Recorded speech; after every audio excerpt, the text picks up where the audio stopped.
Hello, and thank you for joining us today for this session, Nurturing Educator Resilience to Support a Thriving Learning Community. My name is Shona Doyle, and I'm one of the BU consultants with Early Childhood Australia.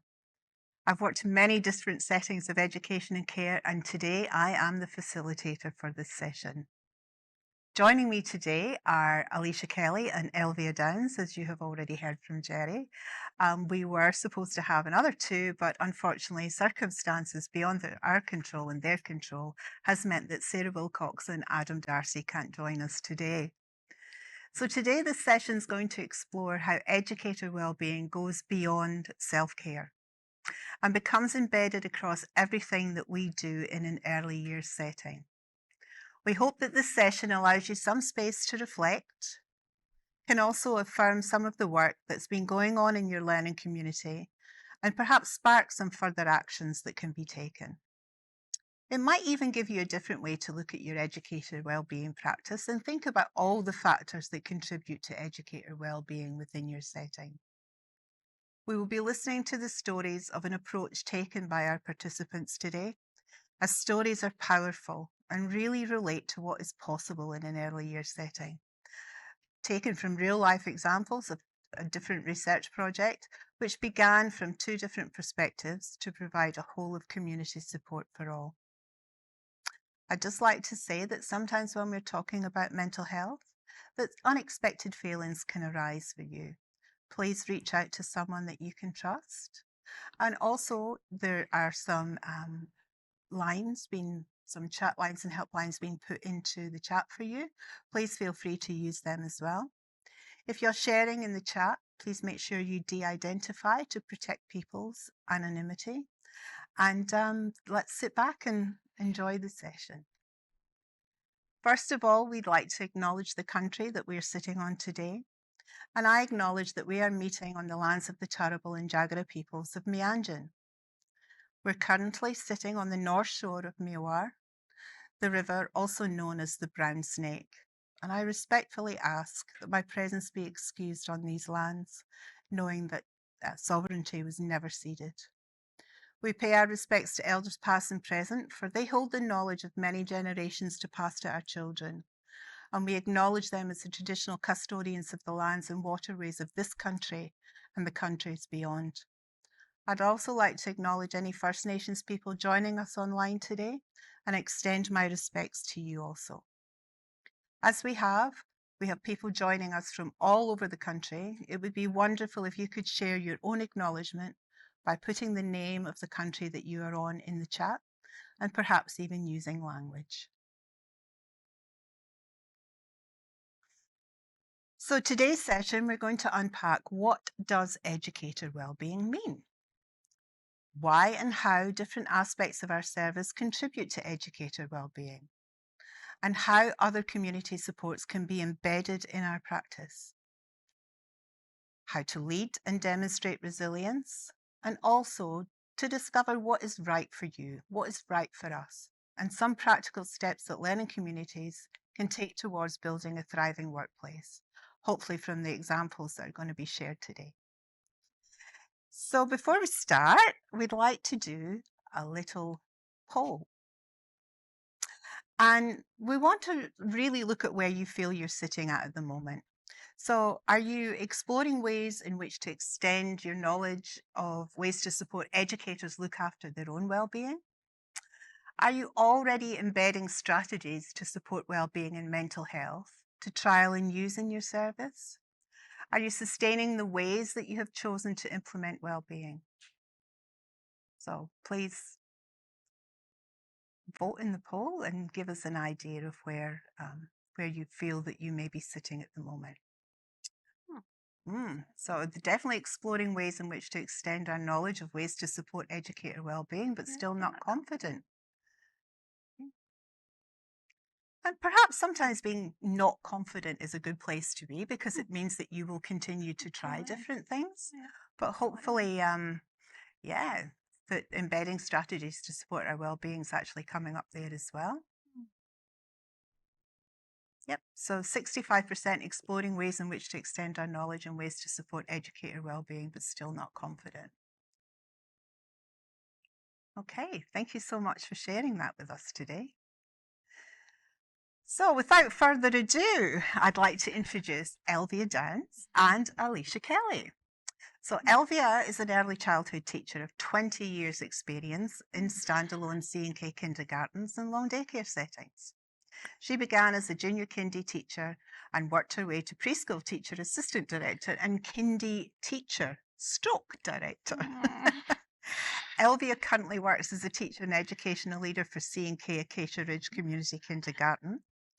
And in her time teaching, she has enjoyed working with other professionals in the field in order to best support the needs of the child and the family. She has a very strong focus on a play-based learning approach and is committed to engage in learning through a child-led, child-focused curriculum. She has maintained a strong interest in catering for diverse learners and developing positive and successful transitions to school. She's passionate about connecting with teachers, children, families, and early learning settings in schools to create shared goals and a collaborative approach to school transitions. A wonderful, wonderful whole of community approach. And Alisha Kelly is the educational leader and has worked with children across diverse sectors for over 20 years also. She has worked in a variety of settings, including playgroups, parenting programs, kindergartens, and long daycare, which has included starting as an educator and working her way to the role of director and educational leader in childcare and education, as well as being a child development specialist with the Benevolent Society and the Early Years Childhood approach, where Alisha has worked together with the family and early childhood professionals in a partnership of services and supports based on the family needs and choices. Very important to add choices. Throughout the years, Alisha has gained an extensive knowledge of the early childhood sector and has enjoyed providing quality education and care for young children. Alisha also recently completed a postgraduate degree in autism studies with a strong passion in empowering parents and supporting children and families to enable the child to have the best possible start in life. So as you can see, we have two very, very well qualified people to talk us through their approach to their research project today. So I'd like to first hand over to Elvia Downs. And tell us, where did you begin? Okay, thank you, Shona. You're welcome. And thank you everyone for joining us for this session. Appreciate you tapping in and listening to what we have to share today. We're really excited about sharing what we've been doing at our kindy. So as Shona said, my name is Elvia Downs and I was one of the early childhood teachers working in the kindergarten room at the Acacia Ridge Early Years Centre in kindergarten during the time of our case studies implementation. I will just start by giving a bit of context of the space and the observations made by our staff, our reflections, the research we undertook, and some of the strategies that we implemented to support the needs of the children in our space. So our kindergarten class consisted of 22 children who attended from a variety of socially and culturally diverse backgrounds, including some vulnerable families and children who had experienced trauma. We also had children with diagnosed additional needs, as well as others who presented with complex needs and behaviours. So the challenge that was presented to us was that these strong dynamics that the staff had recognised an increasing number of children demonstrating challenging behaviours stemming from difficulties in regulating their emotions. This was impacting significantly on their ability to engage in the daily experiences, building connections with each other, their peers and their teachers. We'd also observed huge impacts on the children's social and emotional wellbeing. So after some critical reflection and observation, we could also see huge impacts on the educators who were working in the room with these children and families. So the staff then posed a question of how can we support and foster a positive state of wellbeing and mental health for the children and staff in our room and across our service. And also when we were looking and reflecting on what we were seeing, we also thought, well, how can we build on our own and children's ability to self-regulate in times of stress and frustration? So, in looking at our observations, our reflections, and also the research, the staff decided to implement three main strategies in our room. So, the first strategy that we implemented was a kids yoga program. So, the staff utilised a qualified kids yoga teacher to implement a kids yoga program on a weekly basis. So the program also supported the upskilling of the staff working in the room on our knowledge and our skills of a variety of yoga and mindfulness practices that could be embedded more consistently with the children, which we used to do on a daily basis. The second strategy that we implemented was a rhythm and music for self-regulation program, or the RAMSA program. So one of the other early childhood teachers in our room had undertaken RAMSA training, and the program was implemented consistently with the children over the year. So RAMSA is a program for young children that supports their attentional and emotional regulation skills, as well as their mental flexibility, inhibition, and working memory. They also develop skills to encourage beat synchronization, and it challenges one or more executive functions of the brain in a fun and engaging way. And our children really responded very well to the program. The third strategy that we implemented in our room was the zones of regulation. So using the zones of regulation really helped the children to build their awareness of their internal state, and also help them to develop the language for labeling their feelings and their emotions. The zones of regulation is an inclusive framework, so we found it was really beneficial because it supported the needs of all children in our space. It uses colour to help children identify how they are feeling. It helps the teachers, and it helped us as teachers as well, to learn more about how the children were feeling and what resources we could implement to help them regulate if they needed it. It also helped the children to recognise their own triggers, helped the children to learn to read facial expressions of their peers and of their teachers, develop problem-solving skills in a supportive and a nurturing environment. So the zones were continually revisited throughout the day, and the children were able to move their photos. We had photos of each of the children, and they were able to move their photos between each of the colours or each of the zones dependent upon how they were feeling. So after these, or while we were implementing these three main strategies, the educators were also looking at our environment and reflecting on the environment and relationships with children and our families, and considered changes that might promote social and emotional skill learning. So some of the changes that we put in place as staff included emotion coaching with our children, providing a calm down space with our children with a variety of regulating resources that the children were able to access as they chose, or there might have been specific resources that teachers put in place that were more catered to particular children's needs. We also looked at using physical activities to promote a sense of well-being and calm. So we did lots of yoga and lots of mindfulness and meditation and relaxation breathing exercises, just to help our children and staff too. It was really good for staff as well, in their self-regulation skills. Can you just give us a little bit more information about the emotional coaching and the calm down space? So I throw both of them at you. Yeah, no, that's okay. Well, emotional coaching it's really about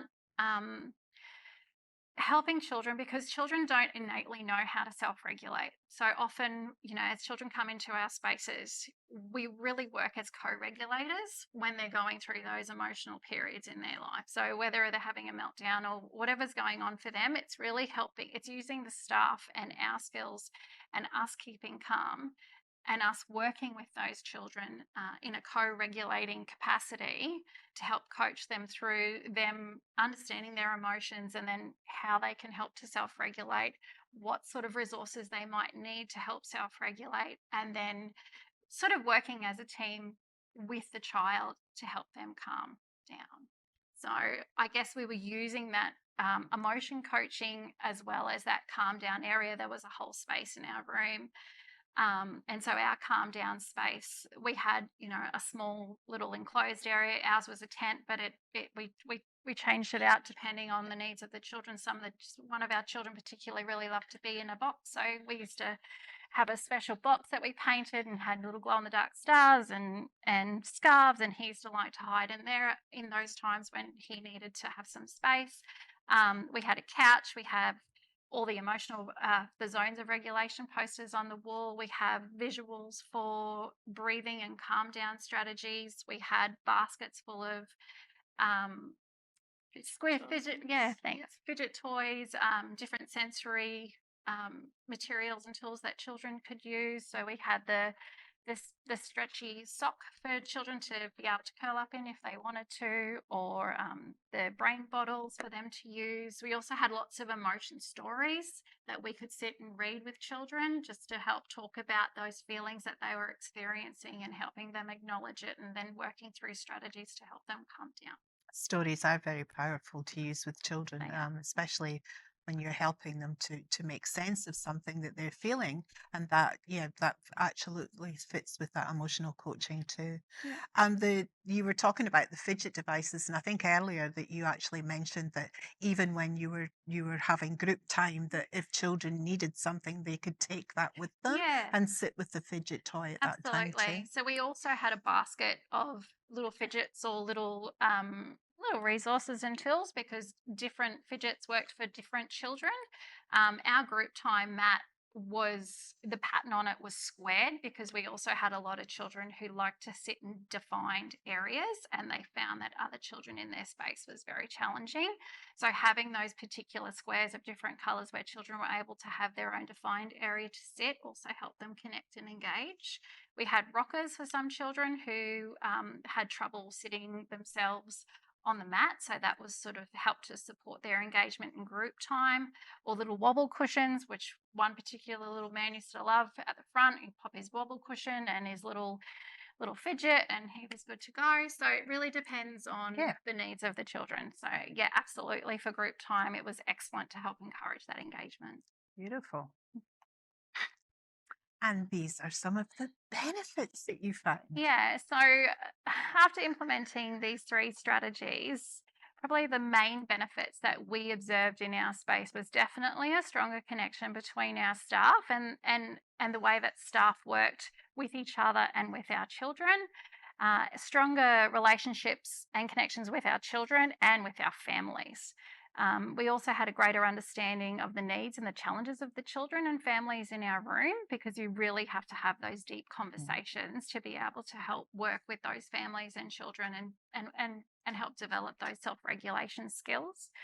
The children were also using specific language to help communicate their feelings and emotions, which was great. They were able to actually label and identify how they were feeling and communicate those needs to us as teachers. And then we were able to work together to help them self-regulate. The children were identifying strategies and resources that they could use that they could access in the calm down space as they needed. So we found that children were actually developing their own strategies, so they could acknowledge how they were feeling. They knew that when they were feeling that certain way, they might have liked to go into the tent. They might like to read a story on the lounge. They might like to go and get the little squishy or go and climb in the sock or whatever it is that they need to do. And they were able to do it themselves without having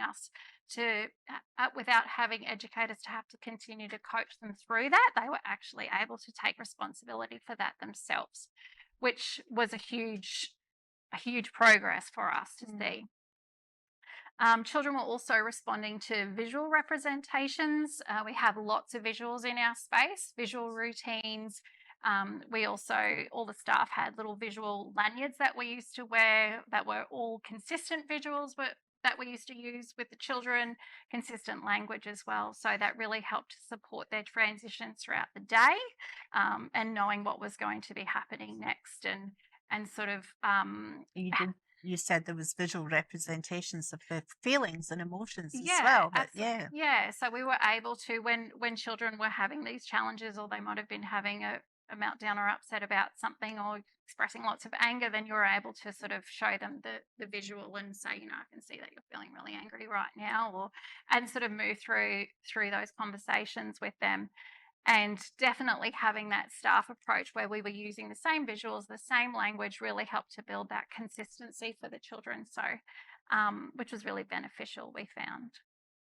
So consistent tools and language was super important for us, and super important for the children.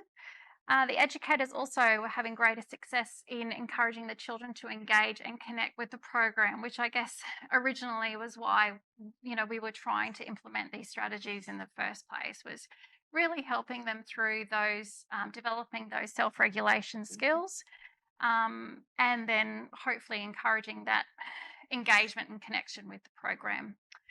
And then I guess finally, another really great thing that we saw out of it was that children were bringing these strategies that we were teaching them home, and they were talking about it with their families, and some of the families were even implementing some of those strategies at home, which was great to see.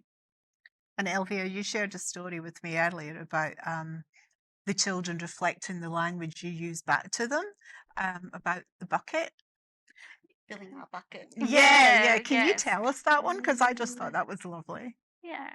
So part of all, I guess part of these strategies as well that we were using in our room, we also did a lot of the "Have you filled a bucket today?"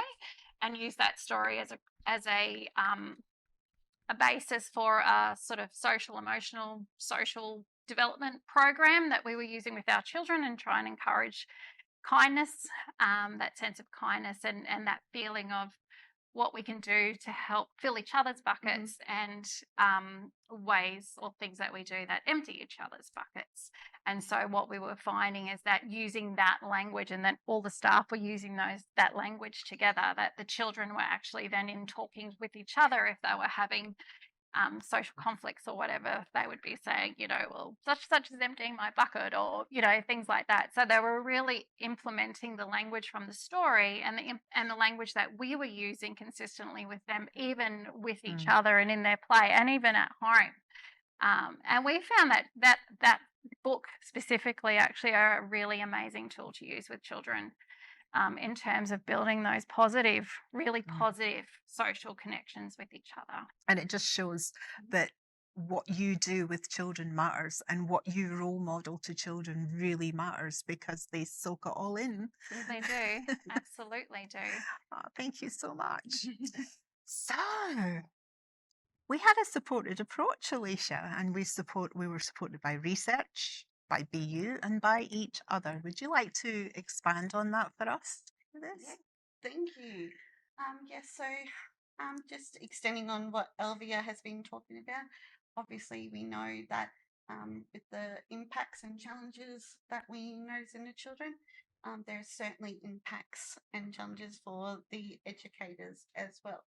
So we did a lot of reflecting and also research through a variety of SEQA articles, also BU and Beyond Blue, as we kind of unpacked this a little bit more. So as we know, an educator role is rewarding and very busy, but also very complex and multifaceted. So we looked at research from Catherine Jones, which showed that when educators were asked about their wellbeing, words such as stressed, drained, frazzled, burnt out, not supported, undervalued were very common themes. The educators highlighted the strong focus on the psychological aspects of wellbeing in the workplace. Educators engage in a lot of emotional work that can sap their wellbeing. They often express happiness and excitement despite being under pressure to complete daily routines, documentation, and engaging with others. They are constantly required to suppress their feelings such as sadness, anger, and anxiety, and frustration and irritation, to put on that front for everybody else. And it really takes us back to what Rebecca was talking about earlier, about boundaries, professional boundaries being very important. So we, after some more personal reflection and looking at research from the different articles, we also acknowledge that educators' sense of well-being may be impacted or related to fatigue and pressures stemming from expectations of parents and each other.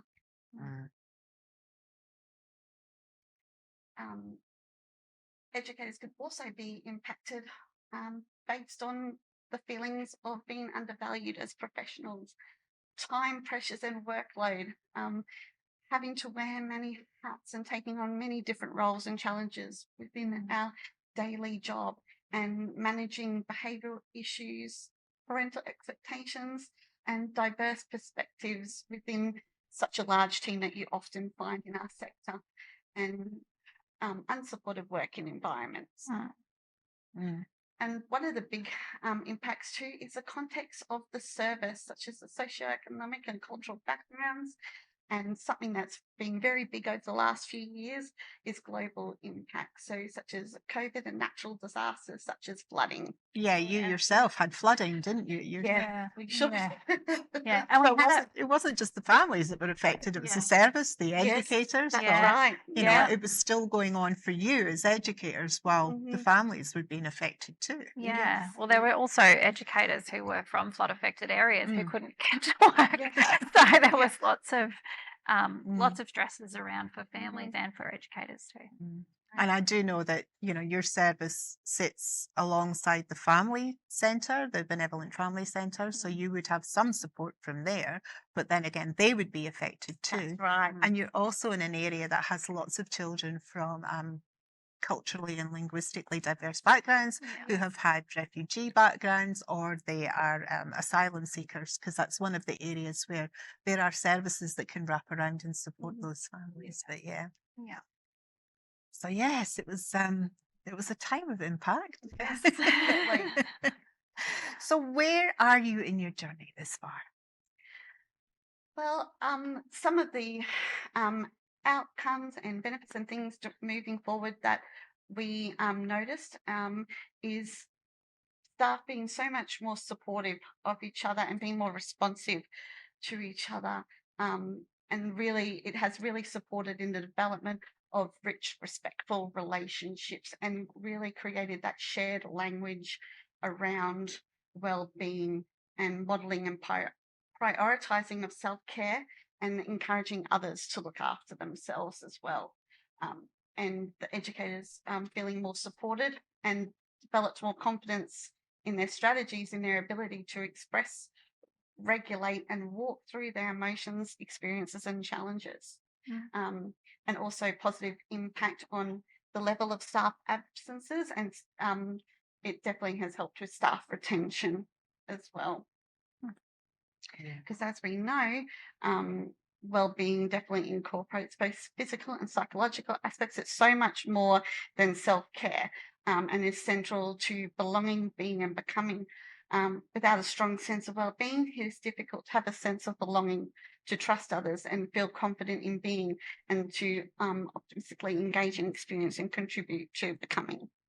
Yeah, and you know, that's what the EYLF tells us that we want for children, and we want that for educators too. We want That's to right. make everyone feel like they belong, everyone feel as if they're valued. And it seems that what you have been doing, you know, looking at people's skills and their achievements and upskilling, it's given that meaning and purpose to their role. Especially through the hard times. This is not the end of our discussion. I have to say that we will have lots of time left over to answer questions, so please put them through. But as always, anything you think about after this session, you can bring along to the dedicated spotlight on the 18th of May at 2:30 Australian Eastern Standard Time. So that's there, that we will carry on this, that you will have a chance to speak to Alisha and Elvia if they're available on the day. I'll be hosting that session. So it's only for the people that have attended today and who have been in this session with us. So you will have that context, and we will be able to answer some of your questions. So what does educator well-being mean, Alisha, to you?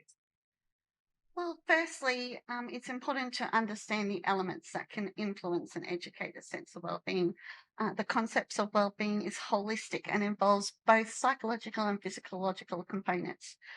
To experience a strong state of well-being, educators need to be supported to be both mentally and physically healthy. They need to experience that sense of belonging. Well-being incorporates both the physical and psychological aspects, and is central to belonging, being, and becoming. as we mentioned before, without that, it's difficult to have a sense of belonging and to have that trust and confidence to engage and contribute. So we just really encourage everyone to work with your teams to discuss what wellbeing means to them and ask them what would help improve their overall workplace wellbeing. And it's always really important to look at each individual and the strengths that they bring to your service, because not everyone has the same strengths. And so using, and we did speak about this earlier out of session, that it might just be a case of tapping out and using someone else's strength for 5 minutes just to give you that break. And we did speak about tapping out and what that might mean. And it doesn't necessarily mean moving out of that environment totally. It might be moving to a different task or moving to a different environment. And you actually explained it quite well, that as a teacher you might be able to step in and to say, I'll take over here and you go and do this task or that task, that they're still with the children but not that focus on that emotion that might be building for that educator. Yeah, definitely. Yeah, and we also spoke about, the saving from a business perspective. I mean, at the end of the day, we have to look after educators because, it saves on recruitment costs, retention. You're not losing that brains trust that you have in your service, because you've spent time and energy upskilling people, to do that yoga, to understand the Ramsar program, which incidentally you can find that also in our programs directory on the BU website, and it's mapped to the BU domains, so you know what professional learning will support you with that program too. We were also looking at that presenteeism, where people turn up for work but they're not there. They're not there for the children, and that can be a consequence for a service where there is potential harm to a child, both psychologically and physically. Yeah, absolutely.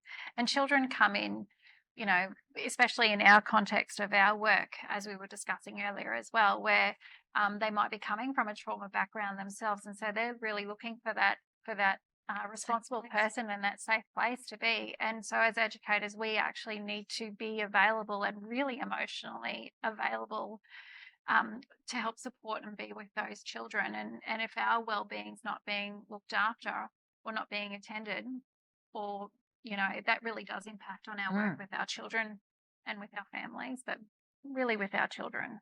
Yeah, absolutely. So where are you now? Let's have another little visit to our poll and just explore what you're feeling now after listening to Elvia and listening to Alisha here.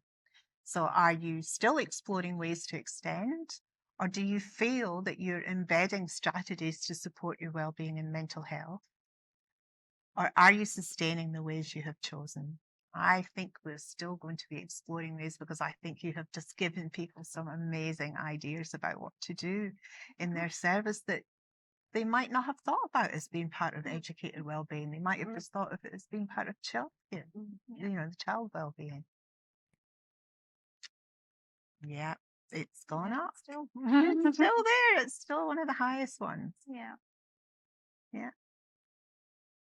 But sustaining the ways you've chosen has actually gone down. So that means that people have actually gotten some really good ideas from today, and perhaps thinking about where they can extend out to their community and use some of that expertise that's out there too. And normalize help seeking, that we are not all things to every person, that we can set boundaries and we can ask for help. Thank you. So I think you two had a couple of reflective questions that you wanted people to take away. Please share. So we have just a couple of reflective questions that we would like to present to you that you can take away with you and have a think about either yourself or with your teams. So the first question I'd like to pose to you would be, how do you work collaboratively in your teams to create healthy and safe learning environments and a healthy and safe work environment? And what do you think are the biggest impacts on your well-being in your work environment? a wonderful question, because once you identify the biggest impacts, that's where you can start focusing your attentions. That's right. Yeah. Yep. Thank you so much for that. Absolutely. Okay, so we have lots of time for questions. If you want to feed some through, that would be amazing. If leadership is a barrier to a healthy and positive work culture, do you have any suggestions on how to address this? Oh, Kelly. That's a tricky Wow, one, that is Kelly. a very tricky one. Wow, if leadership is a barrier, perhaps modeling I was going to say, I think and role modeling managing is a up big the way. key factor Yeah. in that, which I know can be very tricky as well. And it does take some people out of their comfort zone to do that as well. But yeah, I do agree. I think that's one of the big key things in that response is, yeah, that modeling. Yeah. Yeah. And Michelle wants to know, please clarify emotional labor. Oh, That's another good question. it is a good time. So emotional labor, what does emotional labor mean to you? For me, it's about how much of yourself you actually put into a role or a job or a task that you have, and how it drains you emotionally, or if it fills your bucket or empties your bucket. Yeah, and also emotional labor might be, it might be something worth thinking about. Is that task something that is going to empty your bucket, or is it something that might be better achieved by someone else? And maybe that too is also around that boundary setting, because if you're finding that if that task or whatever it is that you're investing all this emotional time and energy into is very draining, or maybe then you need to start thinking about some of those boundaries around what is going to work for you and what other boundaries you need to put in place to say I'm not able to do that right now, or I'm going to have to say no to that, because I think as educators we do expend a lot of emotional energy into what we do on the daily, and there's sometimes where we do need to have those very clear boundaries on what we can continue to keep doing and what sometimes we need to either step back from or create a boundary to say that needs to wait, or I can't do that right now. Yeah. And I think that also comes down to a lot of, in my case of where we were working in our team, in our room, having that really close connection with your staff as well. Absolutely. And I think too, with regards to Kelly's question in the leadership, and I know when it's from a leadership perspective, having that barrier with leadership, and I know in our service, though, even though there was the leadership, but it was very collaborative, and a lot of coming up from staff also trying to start to make those changes to create that positive work culture. So creating more team, maybe creating some of the more team building opportunities as well to help connect each other and hear each other's voices within that as well. That's right. That's right. Definitely. And if you have a few people delivering the same message in different ways, instead of just always delivering the same message in the same way with the same person, people might actually take notice.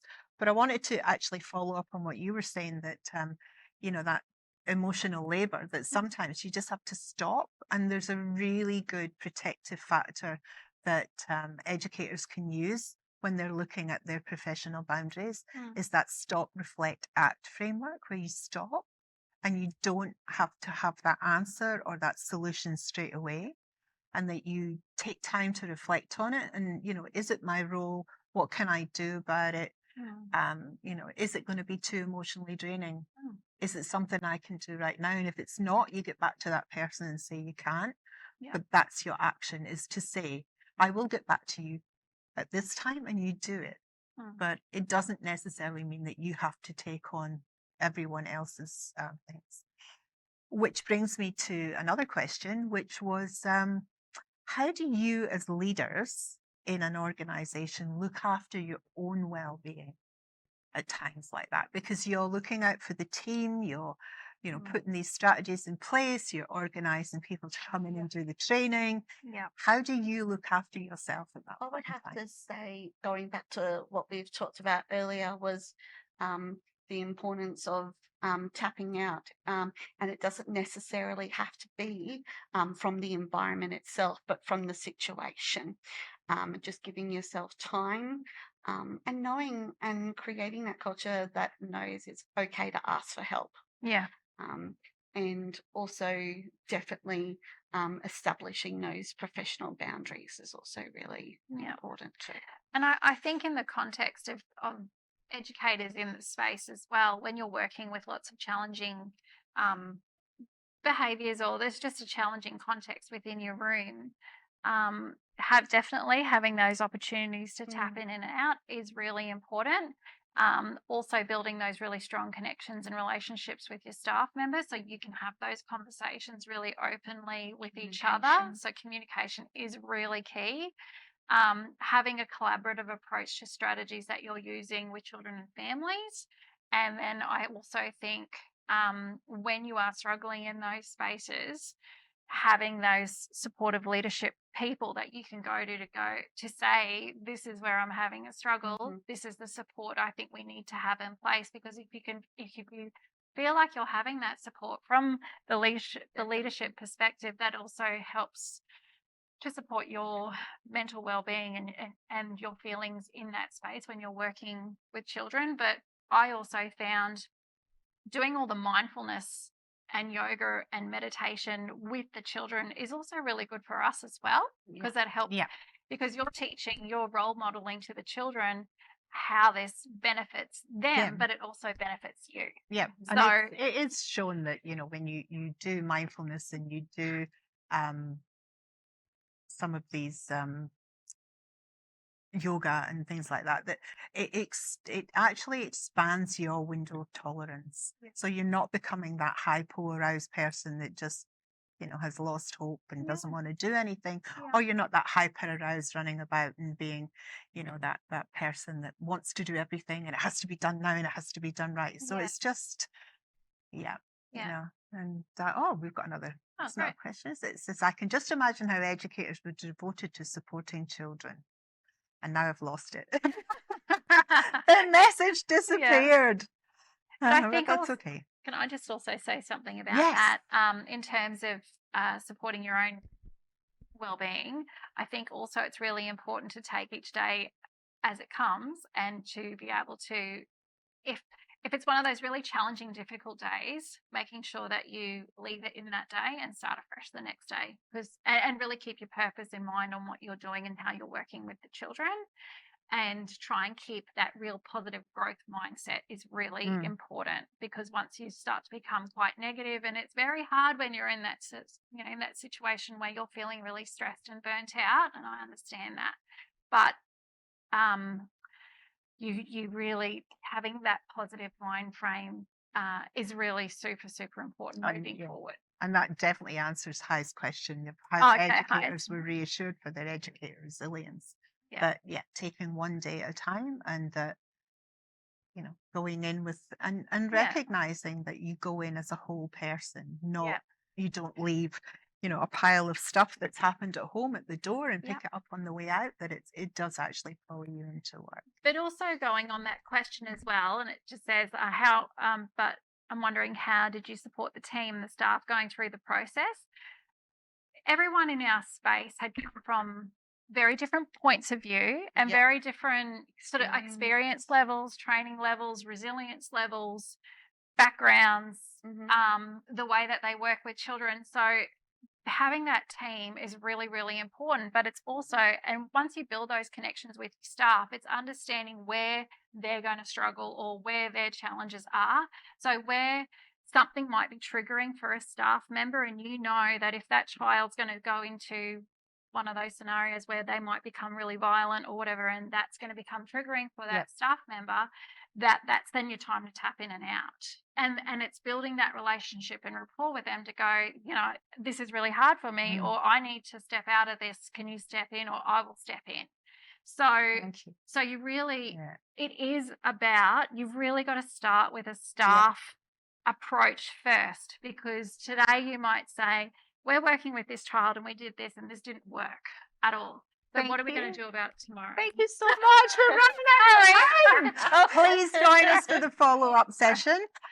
You will find that there is a placeholder for the upcoming webinar too in your in the chat, and there is a beautiful BU connected community that you can join. On behalf of Alisha, Alisha, myself, and everyone else working in the background and posting links, I'd like to say thank you for attending, and we hope that you will join us in these future sessions. Take care. Thank you. Thank you, everyone.